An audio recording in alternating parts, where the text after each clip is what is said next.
Hello friends, welcome back to my YouTube channel. Friends, ये देखिए test series for Bihar Jeevika area coordinator और community coordinator exam. तो दोस्तों यहाँ पर लिखा हुआ है एरिया कोऑर्डिनेटर और कम्युनिटी कोऑर्डिनेटर, लेकिन दोस्तों ये ऑल पोस्ट के लिए है। ठीक है दोस्तों, तो आप किसी भी पोस्ट में अप्लाई किए हो सभी के लिए जीविका भर्ती टेस्ट का आप ये टेस्ट सीरीज लगा सकते हैं। दोस्तों ये टेस्ट सीरीज नंबर 7 है।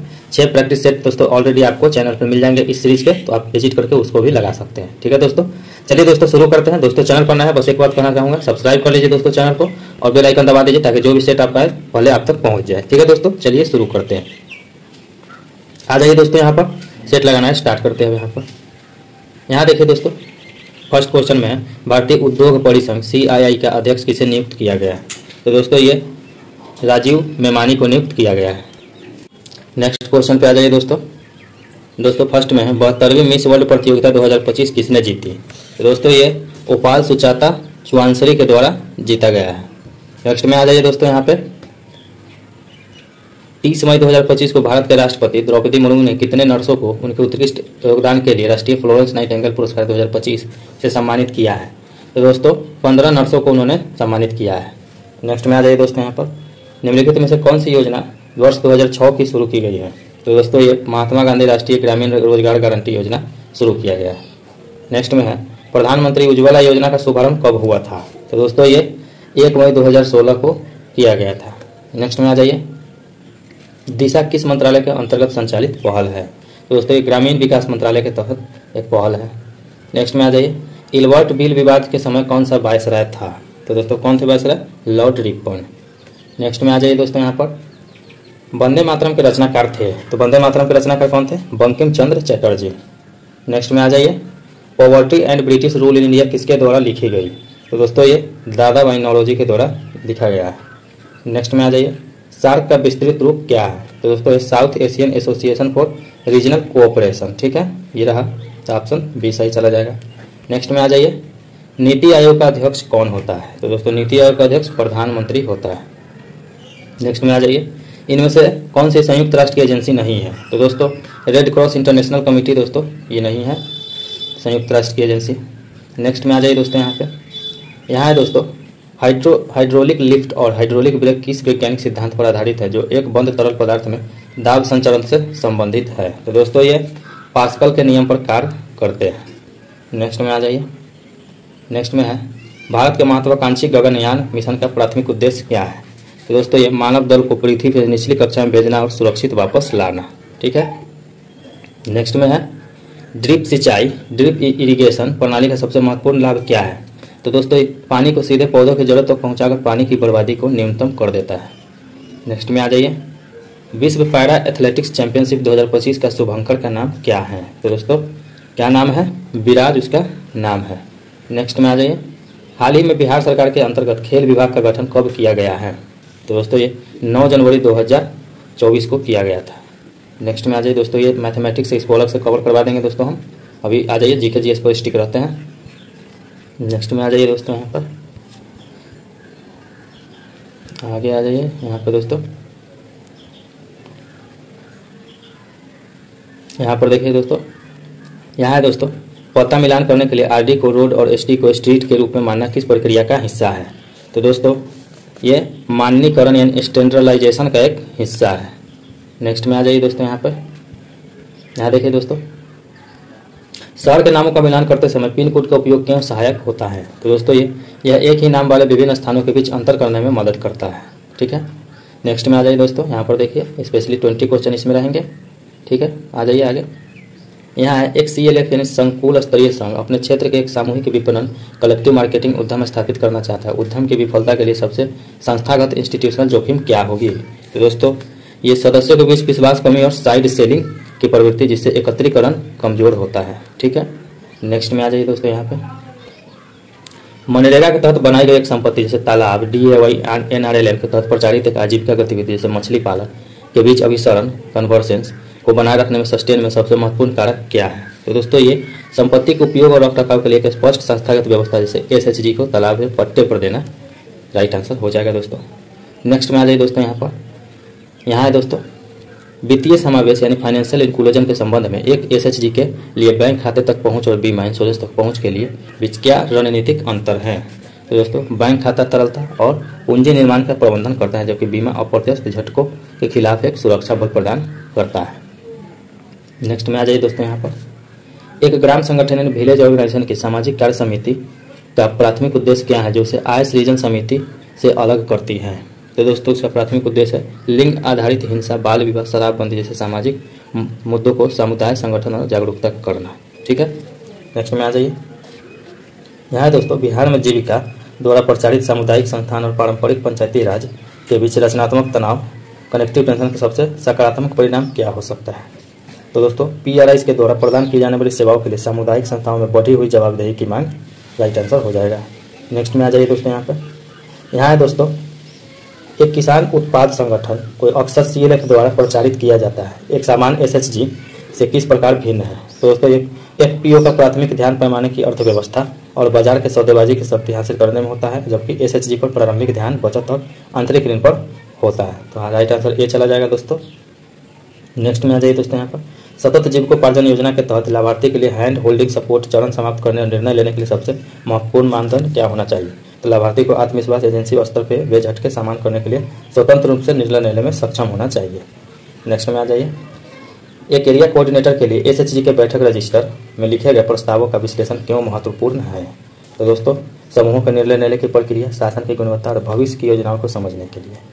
नेक्स्ट में आ जाइए।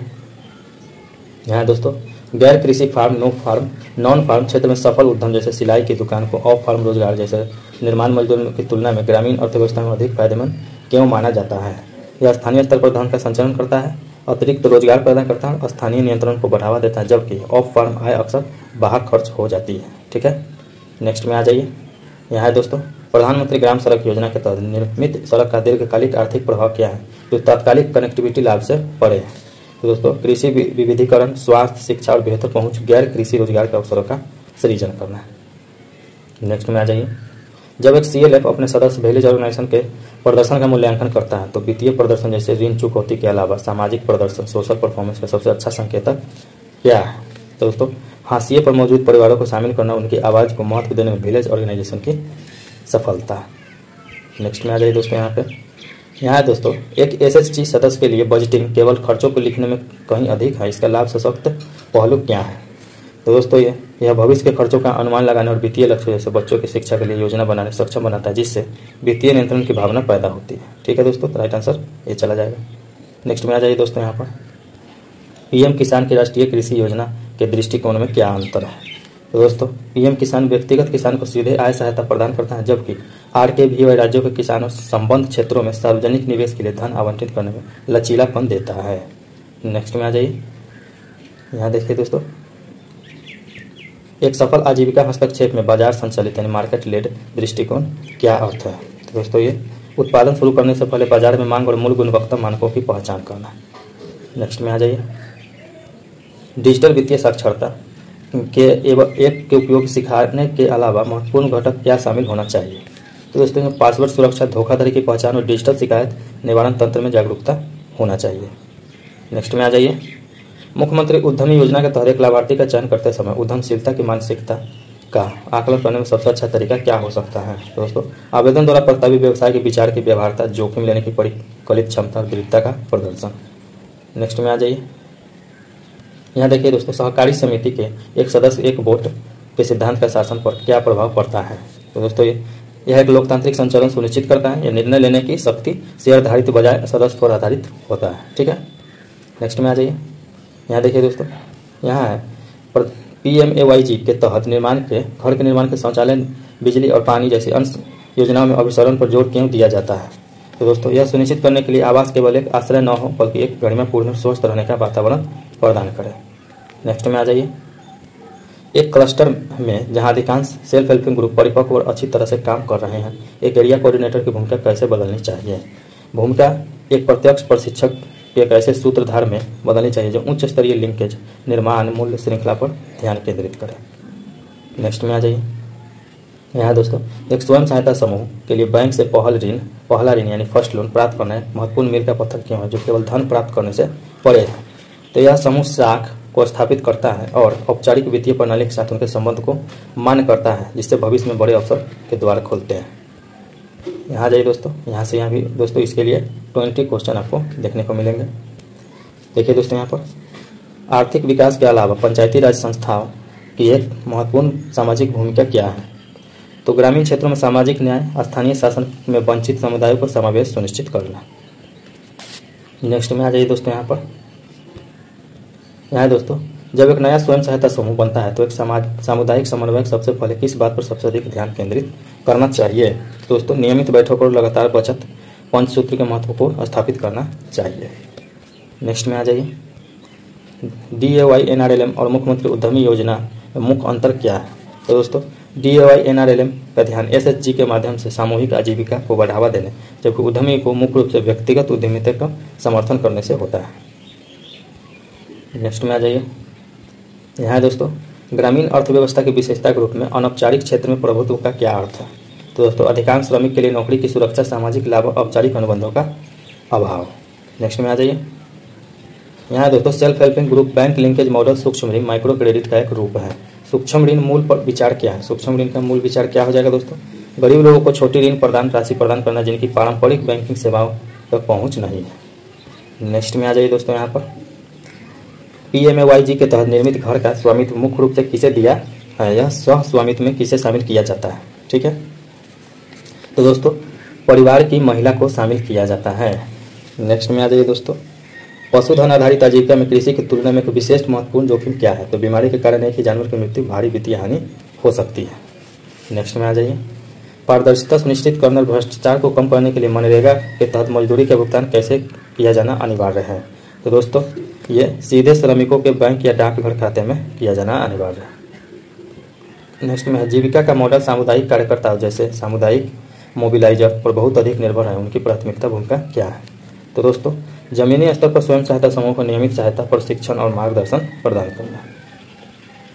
नेक्स्ट में आ जाइए, बिहार के कुशल युवा प्रोग्राम में सॉफ्ट स्किल जैसे संचार कौशल पर क्यों जोर दिया जाता है? तो दोस्तों, क्योंकि तकनीकी क्षमता के बावजूद नौकरी पाने और बनाए रखने के लिए कौशल महत्वपूर्ण होते हैं। आगे आ जाइए दोस्तों, प्रधानमंत्री ग्राम सड़क योजना का एक गांव पर प्रमुख सामाजिक आर्थिक प्रभाव क्या है? तो दोस्तों, ये कृषि उपज के लिए बाजारों तक बेहतर पहुंच और बेहतर स्वास्थ्य एवं शिक्षा सुविधा है। आगे आ जाइए दोस्तों, एक सेल्फ हेल्पिंग ग्रुप के भीतर लोकतांत्रिक कामकाज सुनिश्चित करने के लिए नेतृत्व के संबंध में किस प्रथा का प्रोत्साहित किया जाता है? तो दोस्तों, ये नेताओं को नियमित रोटेशन, ठीक है, यानी बदलना। नेक्स्ट में है, सतत जीविकोपार्जन योजना में ग्रेजुएशन अप्रोच से सहायता का एक पैकेज प्रदान करना शामिल है। इस पैकेज का प्रमुख घटक क्या है? तो दोस्तों, ये एक संपत्ति यानी जैसे पशुधन का हस्तांतरण और गहन मार्गदर्शन सहायता है। नेक्स्ट में आ जाइए, निम्नलिखित में से कौन सा ग्राम पंचायत का प्राथमिक कार्य नहीं है? तो दोस्तों, ये राष्ट्रीय रक्षा नीति को लागू करना। नेक्स्ट में आ जाइए, एक ग्रामीण द्वारा अपने मोबाइल फोन का उपयोग करके किसी अन्य व्यक्ति के खाते में पैसे भेजना पाठ्यक्रम में उल्लिखित किस अवधारणा का एक उदाहरण है? दोस्तों, ये डिजिटल फाइनेंस मॉडल का एक उदाहरण है। नेक्स्ट में है दोस्तों, राष्ट्रीय सामाजिक सहायता कार्यक्रम NSAP किसके लिए सामाजिक सुरक्षा उपाय है? तो दोस्तों, BPL परिवारों को निराश्रित व्यक्तियों जिन्हें बुजुर्ग, विधवाएं और दिव्यांग व्यक्ति शामिल हैं। नेक्स्ट में आ जाइए दोस्तों, यहाँ पर एक सामुदायिक समन्वय का लक्ष्य एक महिला को SHG से जोड़ना, उसे पशुपालन के लिए ऋण दिलवाना, उनकी बुजुर्ग माँ के लिए NSAP के तहत पेंशन सुनिश्चित करना, उनके पति को मनरेगा के तहत काम दिलाना। यह समग्र दृष्टिकोण क्या हासिल करना चाहता है? तो दोस्तों, परिवार स्तर पर गरीबी कम करना, सशक्तिकरण करना। नेक्स्ट में आ जाइए, उच्च स्तरीय संघों यानी village organization, cluster level federation के बीच से पड़े एक प्रमुख भूमिका क्या है? तो दोस्तों, सामुदायिक मुद्दों को हल करने के लिए स्थानीय सरकार और अन्य एजेंसियों के साथ वकालत करना। नेक्स्ट में आ जाइए दोस्तों, यहाँ पे राष्ट्रीय कृषि विकास योजना की एक प्रमुख विशेषता क्या है? तो दोस्तों, यह राज्यों को अपने स्थानीय परिस्थितियों के लिए सबसे उपयुक्त कृषि योजनाओं को चुनने और लागू करने की सुविधा प्रदान करती है। नेक्स्ट में आ जाइए दोस्तों, यहाँ है दोस्तों, बिहार में मुख्यमंत्री उद्यमी योजना का उद्देश्य क्या बढ़ावा देना है? तो दोस्तों, उद्यमिता और स्वरोजगार को बढ़ावा देना है। दोस्तों, यहाँ से कंप्यूटर के 10 सवाल रहेंगे, तो दोस्तों ये भी सभी के लिए मोस्ट इंपॉर्टेंट है। आ जाइए, ईमेल मैसेज कंपोज करते समय निम्नलिखित में से क्या आमतौर पर एड्रेस फील्ड में संबंधित नहीं है? तो दोस्तों, OCC संबंधित नहीं है। नेक्स्ट में आ जाइए, इनमें से किस इनपुट डिवाइस का उपयोग व्यापक रूप से योग्यता परीक्षण जैसे परीक्षणों के लिए किया जाता है? तो दोस्तों, ऑप्टिकल मार्क पहचान, ठीक है। आगे आ जाइए, जटिल वैज्ञानिक गणनाओं के लिए प्रयोग किया जाता है, क्या प्रयोग किया जाता है दोस्तों? फोर्ट्रान, ठीक है, फोर्ट्रान। नेक्स्ट में आ जाइए, मॉनिटर में कितने अक्षर व लाइन समाई होती है दोस्तों, 80 अक्षर और 24 लाइन होती है उसमें। नेक्स्ट में आ जाए दोस्तों यहाँ पर दोस्तों 65 नंबर क्वेश्चन में, प्रोग्राम में त्रुटि जिससे गलत या अनुपयुक्त परिणाम उत्पन्न होते हैं उसे क्या कहते हैं? तो दोस्तों उसको बग बोला जाता है। नेक्स्ट में आ जाइए, वेब फोल्डर का क्या काम है? तो दोस्तों वेब फोल्डर का काम है फाइलों को नेट पर स्टोर करना। नेक्स्ट पे आ जाइए, कंपाइलिंग से क्या क्रिएट होता है या होती है? तो ठीक है, एग्जीक्यूटेबल प्रोग्राम होती है। नेक्स्ट में आ जाइए, कॉपी के लिए टेक्स्ट को पेस्ट करने के लिए प्रयुक्त शॉर्टकट कुंजी कौन सा है? तो दोस्तों Ctrl+V दबाने पर कॉपी हो जाती है। नेक्स्ट में आ जाइए, एक ईबी किसके बराबर होता है? तो दोस्तों एक पीबी के बराबर होता है, 1024 पीबी के बराबर। पीबी मतलब पेंटाबाइट, ठीक है, और ईबी मतलब एटाबाइट। नेक्स्ट में आ जाइए, माइक्रोसॉफ्ट वर्ड में पेस्ट स्पेशल डायलॉग खोलने के लिए शॉर्टकट कुंजी बताइए। तो दोस्तों इसके लिए Ctrl+Alt+V दबाना होता है, तो ये माइक्रोसॉफ्ट में पेस्ट स्पेशल डायलॉग बॉक्स खोल जाएगा। तो दोस्तों ये थे जीविका के लिए दोस्तों प्रैक्टिस सेट नंबर दोस्तों 7 और दोस्तों 6 प्रैक्टिस सेट आपको मिल जाएंगे। तो दोस्तों एक बार फिर कहना चाहूँगा, चैनल पर नया दोस्तों सब्सक्राइब कर लीजिए, वीडियो को ज़्यादा से ज़्यादा लाइक शेयर कीजिए। दोस्तों आपसे निवेदन है, चलिए मिलते हैं नेक्स्ट वीडियो में, तब तक के लिए धन्यवाद।